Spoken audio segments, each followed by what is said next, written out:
حاجه تانية، نصيحه من اخ صغير يا كابتن حسام، انت ماسك في مجال عام، انت مدرب ل 120 مليون، اسمع لكل الناس، اسمع لكل الناس وكبر دماغك وبلاش مشاكل، وبلاش مشاكل، لان في هناك زملاء ليك واصدقاء ليك، ما توقفش على الواحده.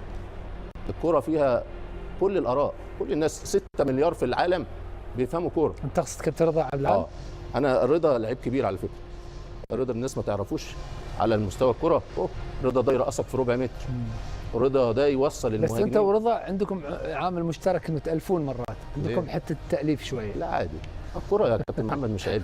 صح، انا قلت لك احنا صح، بس مباراه بلجيكا الكل اتفق انه حسام قدم مباراه كبيره. كابتن حسام ماشي، بس انت مدير فني ال 120 مليون تقبل. صح، كبر يا كابتن حسام، والنتائج هي وعفى الله عما سلف، ده مهما يكن صديق وزميل. صحيح. ذكر الكابتن روح والمجموعه من احد اسباب فوز الجزائر بكاس افريقيا ان الكل خدم المجموعه والمنظومه، وكان المنتخب والبلد والعلم فوق الجميع.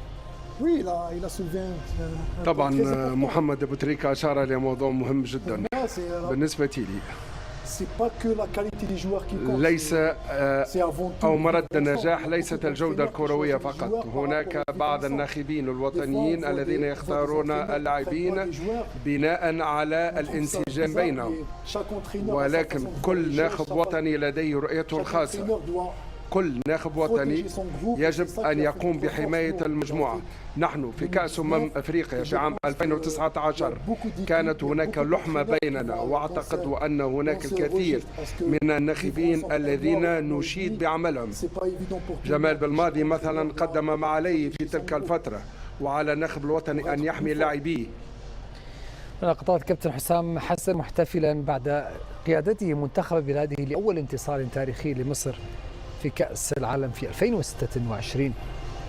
سنواصل معكم هذه التغطية مشاهدينا الأعزاء في هذا اليوم الكبير للكرة المصرية والعربية بعد هذا الانتصار الكبير، ثاني الانتصارات العربية بعد فوز المغرب على اسكتلندا.